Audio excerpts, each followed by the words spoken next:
Karachi national stadium में साबिक कप्तान राशिद लतीफ़ ने प्रेस कॉन्फ्रेंस की और उनके हमरा वसीम बारी और अमीरुद्दीन अंसारी भी मौजूद थे। पाकिस्तान डिसेबल्ड क्रिकेट टीम 31 जुलाई को इंग्लैंड रवाना होगी। इंग्लैंड में होने वाले डिसेबल्ड क्रिकेट वर्ल्ड कप में 5 ममालिक शिरकत कर रहे हैं। डिसेबल्ड क्रिकेट टीम की क़यादत निहार आलम कर रहे हैं। डिसेबल्ड वर्ल्ड कप का आगाज़ 5 अगस्त से होगा। Disabled cricket team World cup में पाकिस्तान, भारत, अफगानिस्तान, बांग्लादेश और इंग्लैंड एक दूसरे के मद्दे मुकाबिल होगी। राशिद लतीफ़ ने कहा कि हमारी disabled cricket team World Cup जीत कर आएगी।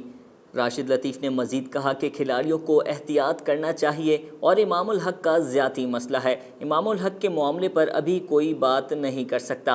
पाकिस्तान क्रिकेट बोर्ड का सिस्टम ठीक होना चाहिए। कोई आए या जाए फ़र्क नहीं पड़ना चाहिए। जब तक सिस्टम ठीक नहीं होगा मेरे सेलेक्टर बनने से कोई फ़र्क नहीं पड़ेगा। हमारे मुल्क में क्लब क्रिकेट ख़त्म हो चुकी है। क्लब क्रिकेट होगी तो अच्छे क्रिकेटर सामने आएंगे।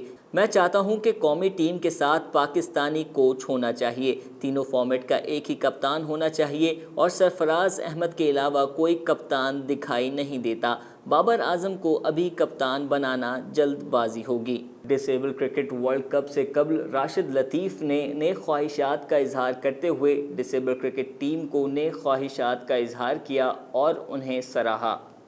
अंजार अहमद, DNN, कराची।